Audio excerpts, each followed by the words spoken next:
Welcome to Never Mind the Dambusters, the podcast that takes you on a journey through the fascinating, intricate and often contentious history of RAF Bomber Command. I'm Jane Gulliford-Lowes, and together with my co-host James Jefferies, we dive into the stories, strategies and individuals who played a pivotal role in one of the Royal Air Force's most essential units during the Second World War. How are you, James? I'm good. It's mainly PhD work at the moment, so we're just hitting a break at uni, the sort of Easter break. I'm also currently reading Richard Morris's biography on Leonard Cheshire, trying to build a little bit more of a knowledge around him. And I'm also reading Piece of Cake by the brilliant Derek Robinson. And whilst I was looking at that, I picked up, and listeners, I'm holding up a copy of his Bomber Command fictional work, Damned Good Show. And I wanted to read this very quickly to Jane as a description of a gardening mine laying, considering our last episode was a double-parter on it. So it is, at first, gardening was a pleasant 8-hour trip. Sometimes a crew would go to the pictures in Lincoln, get fish and chips, return to Kendrick, take off before midnight and be back with the dawn for a good breakfast. After a week, Binns had good news. 4 German troop ships had struck mines and sunk with devastating loss of life. 409 liked that. However, nothing is static in war, and German flagships appeared in the channels. Binns constantly stressed the importance of accuracy whilst gardening. When the pilot must find a landmark and make a long, straight-timed run, quite slowly, letting the aeroplane sink gently to about 200 feet, the navigator counting down the seconds to the precise spot. The mines fall and make silent splashes, white on black. The navigator makes a note in his log. The pilot opens the throttles and begins to climb. That was a standard procedure, and that was what Happy Hall did. A flagship blinded him with searchlights and boxed him with shell fire and sprayed him with tracer and turned the Hampden into blazing scrap in 10 seconds. In 20 seconds, the Baltic had received the remains and quenched the fire. The searchlight died. Yeah. Not the easy option. Yeah, that's exactly what we were talking about, isn't it? That's a really good fictional account, actually. Yeah, that's really good. Derek Robinson, I love Piece of Cake. I love his writing style. He's mixes sort of like the sort of dark humour with the tragedy and very, very sort of, incredible writing style. Yeah, that's brilliant. But yeah, how are you, Jane? I'm good, thank you. Yeah, I'm fine. I'm just super, super busy as per usual.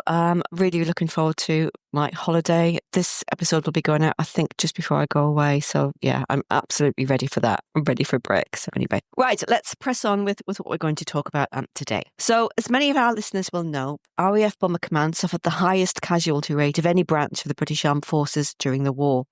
Tens of thousands of airmen lost their lives, and hundreds of ground personnel, male and female, were also killed in supporting operations. But who were these people? What do we know about them and the circumstances in which they were lost? How can we remember them? Today, we're joined by Dave Gilbert for the penultimate episode of Series 2 before we have a break and come back for Series 3. Dave serves as the Losses Archivist at the International Bomber Command Centre, IBCC, in Lincoln, the UK, a voluntary role he has dedicated himself to since the project's launch in 2012. With the support of a team of volunteers, he has developed the world's largest free-to-access database, documented the brief lives of those lost while serving in RAF Bomber Command. In addition, he has been a trustee of the IBCC for the past 2 years. An engineer by profession, Dave was born and raised in the heart of Bomber County, where he continues to live. He frequently delivers talks on Bomber Command, and his annual hands-on technology of the air war lectures combine the deep-rooted passion for engineering with his extensive knowledge of the RAF's heavy bomber force. So, Dave, welcome to the pod. Thanks very much. Nice to see you both. That's quite an impressive, isn't it? I feel very It is, yeah. Yeah, there's Wonderful. absolutely nothing about Bomber Command that Dave doesn't know. I'm convinced of that. So it is. Well, we'll come on to that as we go along. So, Dave, I wonder if you could explain a little bit about the background to the project regarding the losses database and also the work of the International Bomber Command Centre itself, for those of our listeners who aren't familiar with it. Sure. So perhaps if we start with IBCC as a whole, was, as you say, the project began in 2012 or thereabouts, and it was the idea of one man, and his name was Tony Worth, sadly no longer with us, but he was the Lord Lieutenant of Lincolnshire at the time, and he had family connections to Bomber Command. In fact, his grandfather was one of the very first converts from the Royal Flying Corps into the RAF, his service number was 2 digits. That's how early Good grief. in the process it was. And a couple of his uncles served in bomber development as well. But he for a long while had felt that there was a need for a memorial in Lincolnshire. Whilst he was busy formulating these ideas, separate plans were being made for the Green Park Memorial. And so he had to sort of keep them under wraps for a little while until Green Park project was done and dusted. And then he could launch it properly. And originally it was going to be the Lincolnshire Bomber Command Memorial, although he and several others, I think, secretly had aspirations to doing the whole thing. To begin with, at least, it was Lincolnshire losses only and very much Lincolnshire orientated. But of course, the project grew and grew and grew, and we were very fortunate in getting a lot of backing from the Heritage Lottery Fund and also the generosity of people of Lincolnshire and in being able to raise money to build the centre, build the spire, build the memorial walls that surround it was incredible. So we were able to do far more than was originally anticipated. And we did go on and do the whole lot. So every single name is on the memorial walls. They're there in 2 phases, and the walls surround the spire. For those who haven't seen it, it's 102 feet tall, and it's 2 nested wing fragments. 102 feet being the wingspan of a Lancaster. And at the base is 12 feet across, same as the wing root of a Lancaster. It's very aircraft-like in its construction, in that it's got the internal framing has got holes in it, just like the bulkheads of an aircraft wing. And when you stand inside between the 2 nested fragments of wing, you frame the Lincoln Cathedral perfectly, and that's not a coincidence. It's because for those squadrons that were based around Lincoln, it was the last thing they would see as they went out, probably at dusk, on an operation. Vitally, it was the first thing they saw when they got back, and from altitude, it was clearly visible from whilst you were still over the sea. And so it was the first icon that they would see of safety, and another op chalked off. So that's some of the imagery that we've kind of built into the place. And there's a visitor centre with an exhibition in it, and there's so much stuff that's been built in there. But I should also mention the core tenets: recognition, remembrance, reconciliation. That's really what IBCC is all about. It's not about the machines; it's about the people. As for the losses database, I volunteered to do that at the launch event, which I think was in 2013. At the time I volunteered, it was still going to be the Lincolnshire Bomber Command Memorial. So the walls were going to be limited to the 26,311 losses that are listed in the Rolls of Honour in the Cathedral. And when this was explained at the launch event, I thought, I wonder how that's going to happen. And so I volunteered there and then. So it happened. My involvement was by chance. But what I always say is it happened by chance, but not by accident, because I feel like it was sort of destined to be. And I don't know why. I have no family connections with the Bomber Command. Yes, I grew up in Lincolnshire, and I now live halfway between the former RAF Dunholm Lodge and RAF Scamptons. I suppose it's in the DNA, but other than my dad having done national service in the RAF, I have no connection to it. But to start with, this exercise was a transcribing exercise. It wasn't, nobody, I think, anticipated it was going to take ages. I reckoned it would take 6 to 8 months to get all the names, 26,000 odd names, out of the cathedral rolls and into a spreadsheet so that they could make the memorial walls. That's all it was about. And so once I got the list and it had been proofread, so we knew it was a faithful rendition, I then took 500 names at random and flushed them through the Walgraves Commission and found that there were many, many errors, about 15% of them actually. So at that point, I put a call out on BBC Radio Lincolnshire for people to help me, because I was running out of time to be able to fix all the issues that there were with the data from the cathedral rolls. And as ever, Lincolnshire responded.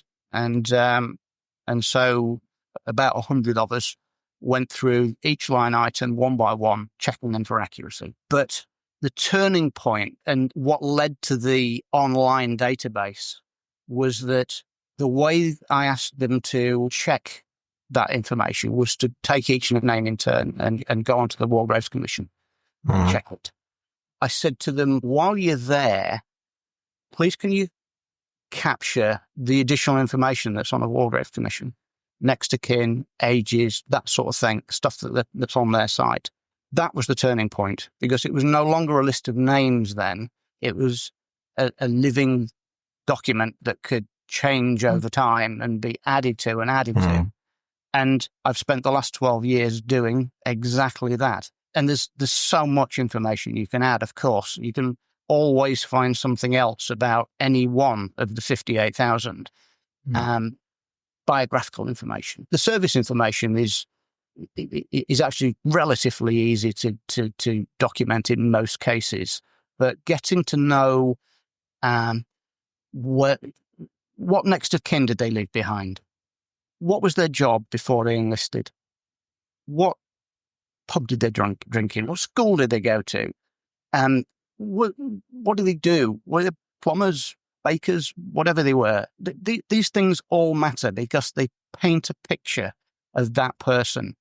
And it's what people actually want to know. And that is what we're still doing to this day and will be doing, and don't doubt, for the rest of my life and hopefully well beyond. So there's a lot of work still to do, for sure. So talk about the losses database. What are the parameters when it comes to it, as well as some of the main sources of information compiling this? We're very inclusive in who we will include. There was a certain amount of consternation when the 55,573 figure was etched into the Green Park Memorial, because of course that only includes aircrew. And at the time it was opened, there was still a reasonable number of veterans around, and they were quite cross. Because the ground crew had not been included, because they knew, of course, better than anybody, how dependent they were on the ground crew for providing them with a serviceable aircraft. And that was something we were very, very anxious to get right. And so we were adamant right from the beginning that we should include ground crew. But we go much further than that, actually. So if they are associated with Bomber Command and there's a legitimate reason to include anybody, then they go in. Classic example, bomb site Bertha, Dorothy Robson, BSc, as she was correctly known. So she was a civilian, and she was, as the name suggests, she developed bomb sites, and she was a passenger on board an aircraft at Halifax she went up for an air test with that aircraft to make sure that it was okay for bomb site was okay for that night, and tragically it crashed. So that's a typical example of a person that we wouldn't necessarily have included were we not that inclusive. But that actually is a really important story to Bomber Command, and the story would be lacking somewhat if we didn't include them. And there are so many other examples. Reporters, there were 3 newspaper reporters that were killed the same night on 3 different aircraft on a raid to Berlin. And there are quite often during mine laying exercises, they would have Navy personnel on board as passengers. Therein, ones who died of natural causes but were still in the service of Bomber Command, they go in. If there's a story to be told, then we need to tell it. So we will include them. And it's really important to say, actually, it's not a numbers game. It's not about we've got a bigger number than anybody else. That's not it at all. It's about making sure that we've told all of the stories. SOE agents, that's another one. In fact, we're still adding those. And we've, for a long time, we were a little bit, I wouldn't say we were reluctant to include them. We knew we needed to, but it was difficult to come up with a hard and fast rule as to when they should be included. Because, of course, often they were dropped by either 138 or 161 Special Duty Squadrons, and they would be captured 6 months later and then executed. Well, we don't include them at that point because Bomber Command association with that SOE agent ended the moment they hit the ground and made it away. And so that's actually the rule, is if they left the drop zone, then they cease to be included in Bomber Command, so to speak. So that's the point where we would exclude them. But of course, many were captured the moment they hit the ground due to tip-offs and so on. Mm. And so we do include those, and we are still including them because it's so difficult to research them. So hopefully that gives you a feel for the scope of inclusion. When it comes to the documents and so on that we use to come up with a list, there are so many sources we use. There is no single source that's 100% accurate, and I include IBCC in that. And, we've inevitably, when you talk about a population of 58,000, there's going to be errors in any source. And so by having lots of sources available to us, we stand a fighting chance of getting to the right answer. Because if we've got 10 sources and 8 of them say the same thing, then that's probably right. Can I just ask, Dave, I've spent some time when I was researching my last book, going through some of the casualty files in the National Archives. Do you make any use of those, or? I do, but the problem is I'm 150 miles away from them. Tell me about it. Yeah, I'm even further. Yeah, twice that. Yeah. And of course, the process seems to have halted. It halted during COVID and never got back going again. Mm. Strangely, all of the files are held in Portsmouth, and they're being processed by volunteers. I can't help feeling that if the files were held in Lincolnshire or Yorkshire, they might do rather better. But it's the Navy is the senior service, so they get to process them. And I don't know what's happened. I don't know why they're not being processed. And it seems to have ground to a halt in, I think, September 1942 they've got to. So I have no idea what the timescales are for the rest of them being made available. It's a worry. Yeah, absolutely. But, if only... Apparently the reasons for not digitizing them is because some of them contain photographs of crash sites, and they're quite harrowing. But obviously they don't want to make those public. I understand that.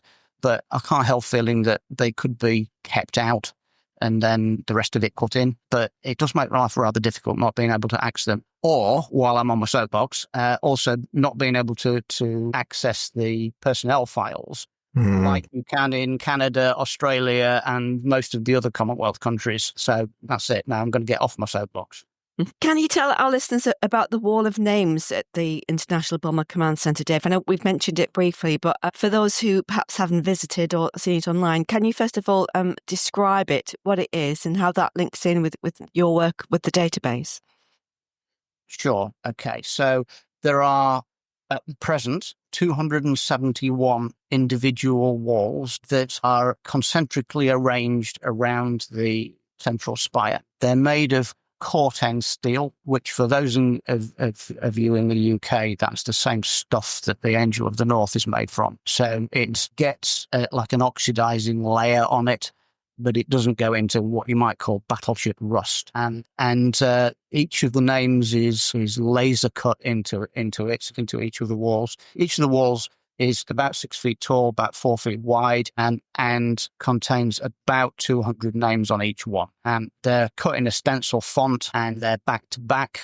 In between each name is a small circular hole into which you can put a poppy, and that's actually quite a big part of the whole thing because visitors, family members, and so on like to do that. Another thing I've noticed, which is really it's very moving. What they tend to do is run their fingers over the names with them being laser cut. That you can actually, of course, feel the name, and if it's like a touch point, it can be very, very emotional when you take a family member to see their loved one's name for the first time. So that's more or less how it's constructed. There's no rank, there's no decorations. It's surname and up to 3 initials, and that's it. On the subject of the emotional element, the sort of work must take an emotional toll. I know we've discussed it on the pod before as well. Are there any particular stories that really stand out for you that you want to share with us? And also, could you tell us a little bit about your new book? Oh yeah, okay, yeah. I mean, the whole thing is a really emotional journey, and I heard what Sarah Louise said on that podcast, and she's absolutely right. And it was me that described it that way. It's like having 58,000 paper cuts. By the time you've sustained one, then that's not a big deal. But by the time you've sustained 58,000 of them, then that's like a big open wound, and that's just what it's like. And there are times when you have to step away. There's no doubt about that. Yeah, absolutely. Yeah. The emotion can be just too much sometimes. Mm-hmm. That's probably all I need to say on that. Yeah. But tell us a bit about the. Yeah. Oh yeah. Say okay. This is. I'm really looking forward to this. Actually, I haven't not written a book so far. So with Steve Darlow, Yes, not Steve. Yeah. he and I have written a book called The Epitaphs of Bomber Command. Now, perhaps I should just rewind slightly into the whole epitaphs story. We have all of the epitaphs, all 30,000 of them, on the Flosses database online. And this was a project that I ran during COVID lockdown. Although the War Graves Commission will allow us to use most of their digital data, they wouldn't allow us to use the epitaphs. Not really sure why, must admit, but they said it's fine for you to use them, but we're not going to give them to you. So we had to crowdsource it instead. And when lockdown happened, I thought, this is my opportunity to bring the project forward a bit. So I did go on Radio Lincolnshire and I put that call out. And as usual, Lincolnshire rose to the occasion. And between us, we captured those 30,000 epitaphs. And the difference between the way we've done it and the way the War Graves Commission have done it is that we've added interpretation. And it's really important, I think. It's a really vital aspect to the whole thing because most of them have some significance. They're either verses from the Bible, or the verse of a hymn, or a song, or a poem, or they're words from the last letters that, of course, all the airmen were required to write, and innumerable other sources. Some of them are in foreign languages, either the mother tongue of the airmen, and there are some amazing ones. Really, really. I mean, honestly, you can't read these without a box of tissues. They are so upsetting at times. And so Steve Darlow contacted me a little while ago, and he said, "You've got that list digitally, haven't you?" And I said, "Yes, I have, but please can we co-author this book?" And he kindly agreed. So between us, we've chosen our favourite 100, and we've written them up, and one page per epitaph. And we tell the story of the airmen, and we tell people the significance of that epitaph. And honestly, there's some incredible ones, and I can't wait to actually hold a copy in my hand. It's my first book, and that should happen towards the end of April. So Wonderful. Yeah, look forward to that. I'll definitely look out for that. Yeah, when it comes out, let me know, Dave, and we'll put a link up on our social media as well. We'll keep an eye out. Definitely. Yeah. Although at the risk of a terrible plug right now, you can pre-order it on Amazon. Excellent. Right. Well, we'll put the link in the show notes then, so that the people know about it. Right. So I'd like to move on to the issue of bomber technology, Dave. Now, I've been lucky enough to attend one of your lectures, which was an absolute joy. I think it must have been about 2018, maybe early 19, when I was writing Above the Stars. Yes. Yeah. And I remember lots of pieces of string being stretched around the lecture room. Maybe a guitar? Yeah, possibly a guitar being involved. Yeah, guitar as well. Yeah, that's right. Yeah. So can you tell us a little about how navigational and aiming technology in particular developed throughout the war, and sort of what advantages did a Lancaster crew in, I don't know, late 1944 have over their Hampden predecessors, say in 1940, in terms of the technology available to them?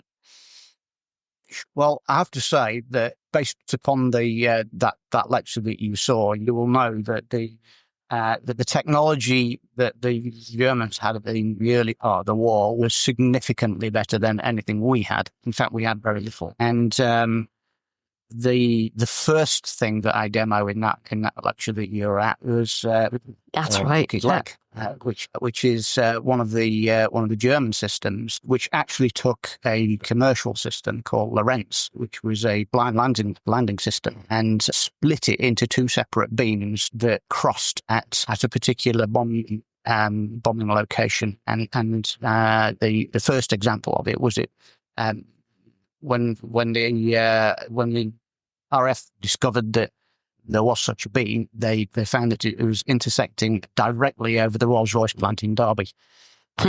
So at that point, it was very much a wake-up call, I think, for the RAF and the of the Air Ministry, I suppose, really. And they realised that technology like this could actually be used. And there was a certain level of dismissiveness at Air Ministry level until then, because I think the attitude was that our fine young chaps couldn't just use the Astra. Thank you very much. Yeah.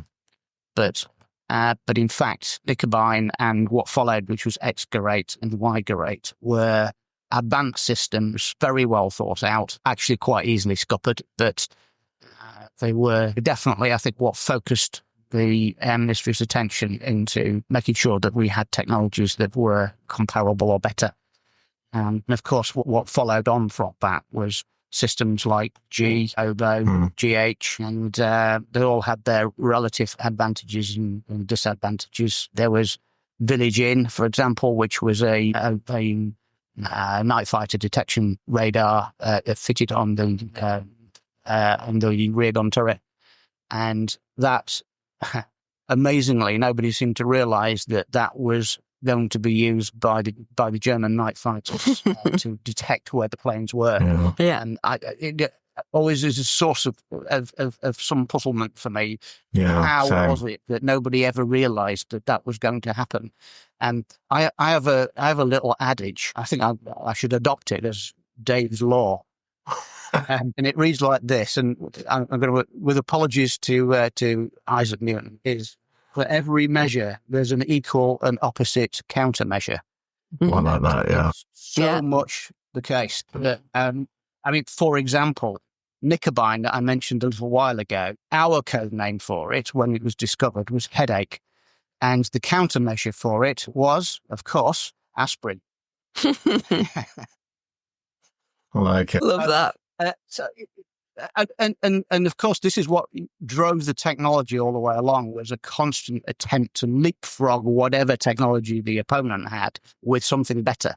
And the level of advancement was unbelievable in that 5-year period. I mean, by the time the war was through, we had things like Mark 14 bomb sight. We had gyroscopes that were able to control George, the autopilot, and innumerable other places where gyroscopes were used. It must have been incredible for the airmen that had this level of equipment available to them in 43, 44. Must have been like rocket science to us. And it was quite a 5 years in terms of technological development.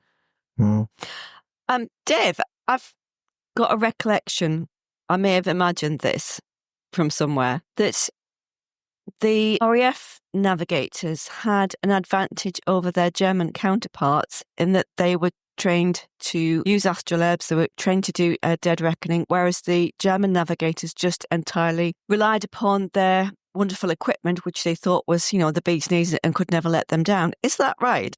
Yes, absolutely. Yes, and yeah, I probably did a disservice a few minutes ago in berating the expression that just use the astrodome. In fact, you are absolutely right, and there's a well-documented instance. It must have been Nicobine. So the aircraft would fly along one beam and listen out for the other. Basically, the two beams, one of them was dots, the other one was dashes, audible dots and dashes. And if you fly along one, then you're hearing either the dots or the dashes as you fly along it. But when you cross the other one, then you get the other one impinging as well. And they were made so that when when the dot was silent, the dash was sounding, so that when you crossed over, you just got a constant tone, and that was the aiming point. And what you should then do is turn on your tail and follow the beams back. But if the crews lost the beam, and then they would start wildly traversing backwards and forwards to try and pick up the beam again, and if they didn't, then they couldn't find their way home. And that's insane. Because they weren't taught the basic navigational techniques, then they were scuppered. And so there was one very well-documented example of an aircraft, it was probably a Junkers 88, I suppose, having landed in the UK because they didn't know what else to do. And it turned out that aircraft had some leading-edge equipment in it itself, which, of course, we then had. Yeah, that's crazy, isn't it? I mean, it just doesn't make sense, does it? I mean, a technological failure can occur at any time. And if that happens when those guys are like out of the North Sea or whatever, they've had it. You're going to lose your crew and you're going to lose your aircraft. How many must have been lost because of that? It was a terrible decision, really. Yeah, it's hard to believe that such a decision was made from a force that was, at that time at least, formidable. Yeah, it seems insane. I know, sort of from my own research and from my uncle's crew, that their first op, they lost their compass and lots of their navigation equipment, and their navigator had to basically navigate home old school. Yeah, He did. He got them back, fortunately, but I mean, they were in a bad way. Sure. Had they been the other way around, had they been German, they wouldn't have stood a chance that they would have had.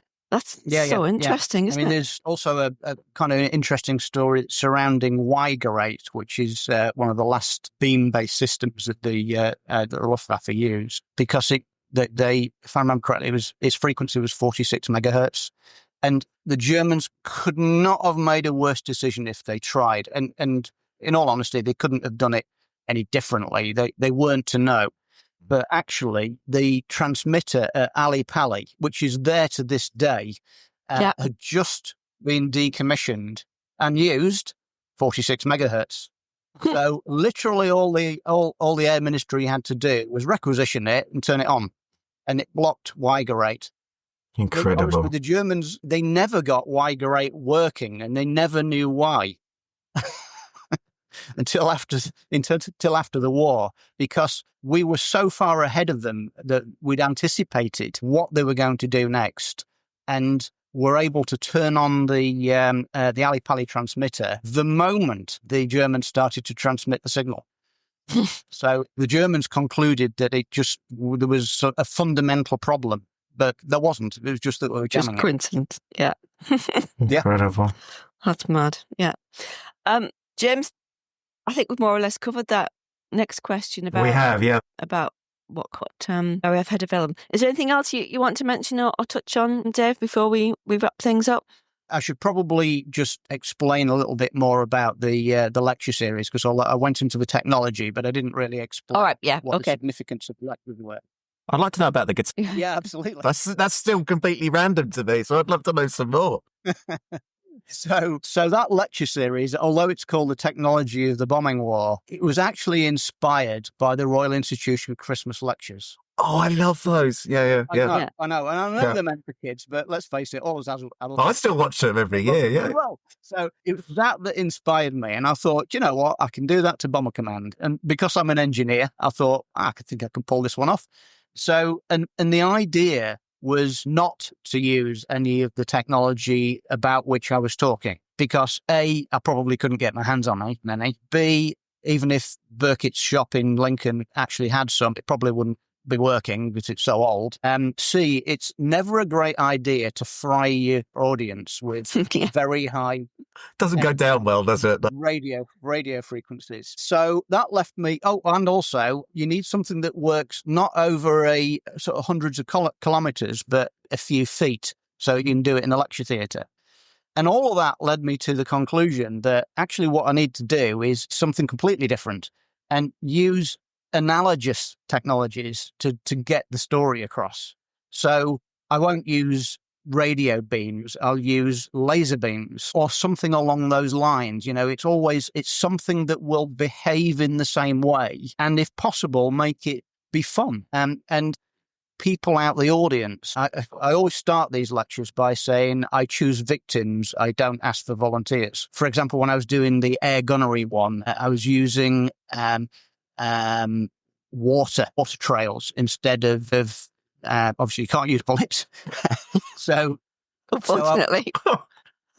I would use a stream of water that would obviously, if you aim it in the air, you'll get a parabola, which is exactly what shape the bullets will describe as they go through the air.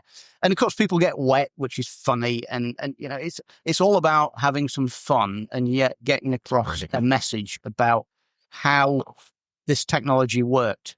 But because IBCC is about the people and not the technology, I try to get across what a day in the office is like for these airmen. So I did one on air gunnery. I did one on bomb aiming, where I actually reproduced a Mark 14 bomb sight using modern technology. So the sort of computer, spelled with an O back in those days, that was a kind of a black box with a few dials on it, I recreated using a 32-bit microprocessor. So I brought Mark 14 bomb sights up to the 21st century, I reckon. And it worked. That was the bit that amazed me more than anybody, I think. And actually on the night, it actually hit the flagpole of the little target that I'd got in the sandbox. That's the sort of thing we do. The specific example on the subject of the guitar that you mentioned a second ago, James, that was to get across the idea of resonance, because the bits of foil were exactly 27 centimeters long, which is half of a wavelength for Würzburg. And that just so happens to be the most reflective situation you could possibly have. More of the radar energy from the Würzburg will be reflected back than any other length of foil. And the reason for that is that the radio energy that's received by the bit of foil starts to resonate. And so we used the guitar string to get across the whole thing. Yeah, I remember now. Dan Ellin plays the guitar, so he was my guinea pig. And that's the kind of thing we do. It's about getting the story across in a different way, in a modern way, in an engaging way. I love that. Having said that, I haven't done one this year because I've been so busy with my book. I'll definitely have to do some next year. Yeah, it's well worth a visit. Yeah, absolutely brilliant. The trouble is, it's getting harder and harder to think of new subjects. Yeah, I bet it is, yeah. Well, we're going to wrap things up now. Dave, that was absolutely fantastic. Thank you so much. And we're going to include links to the IBCC database and to Dave's book in the show notes as well. So while we're here, a huge thank you to all of our listeners worldwide for tuning in, especially our newest listeners in Edmonton, Canada, Scarborough, North Yorkshire, Brisbane, Australia, and New Mexico, USA. How international are we, eh? That's amazing, isn't it? If you're enjoying the show, we'd love it if you could leave us a review or a star rating on your favourite podcast platform. It really helps other like-minded people find us. If you want early access to episodes, live streams and exclusive Q&A sessions, you can support the show for just £2.40 or $3 a month. Just hit the link in the show notes or visit nevermindthedambusters.buzzsprout.com. You can also come join in the conversation on our Facebook discussion group and follow us on social media.